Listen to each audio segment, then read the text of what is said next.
la chose la plus radicale que cette relation avec tes chats a transformée dans ta vie? Ah bah l'état de mon compte en banque, il n'y a plus rien. Ils m'ont ruiné, voilà.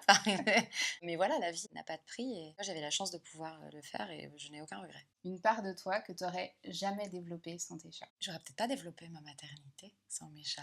J'aurais peut-être pas su que c'était ce que je voulais. Une peur que tu as dépassée grâce à eux? Je pense que j'ai dépassé la peur de la solitude et en même temps je ne suis pas seule quand je suis avec eux, mais être sans autre humain.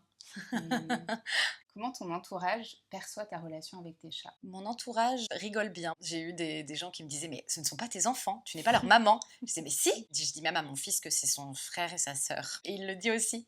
L'épreuve personnelle dans laquelle tes chats ont été ton plus précieux soutien? Lorsque le père de mon fils m'a quittée, quand mon fils avait 1 an. Ils étaient la stabilité émotionnelle, la stabilité d'amour que je perdais. Ils l'ont contrebalancé. Mes chats, quand ils me voient pleurer, ils me laissent jamais seule. Ils m'ont amené beaucoup d'amour. Est-ce que tes chats ou les animaux en général t'ont fait rencontrer de nouveaux amis?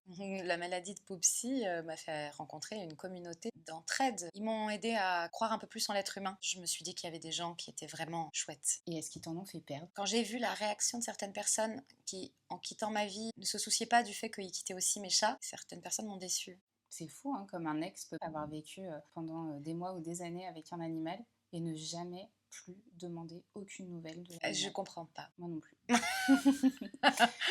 Qu'est-ce que tes chats t'ont fait acheter que tu n'aurais jamais imaginé acheter avant? Des arbres à chat vraiment moches, de l'herbe à chat, vraiment de l'herbe, dans des petits pots là. Et ils m'ont fait acheter des croquettes faites sur mesure pour eux. Ça, je pensais pas qu'à un moment je serais. Mais si, de la même manière qu'on fait attention à ce qu'on donne à manger à nos enfants, on fait attention à ce qu'on donne à manger à nos animaux. Une décision importante où tes animaux ont pesé lourd dans la balance? J'aurais adoré vivre à l'étranger, mais l'idée même de mettre mes chats en soute fait que je ne pourrais jamais. Enfin, c'est impossible. Alors figure-toi qu'un jour les choses vont changer, ça a déjà changé en Ouais, Italie, ouais. et un jour on pourra voyager avec nos animaux en cabine, Bah ouais, parce que nos animaux sont comme nous, des êtres vivants, non qui mais n'ont rien à faire avec les bagages. Et pour finir, quel est le chat en fiction qui t'a le plus marqué ou inspiré? quand j'étais petite, j'adorais le dessin animé Les Entrechats. Isidore le citadin dans la ville. Nanana. Ce dessin animé, c'était trop mignon. Et puis bon, ouais, je pense que j'ai été un peu traumatisée par les Siamois aussi chez Disney. Et,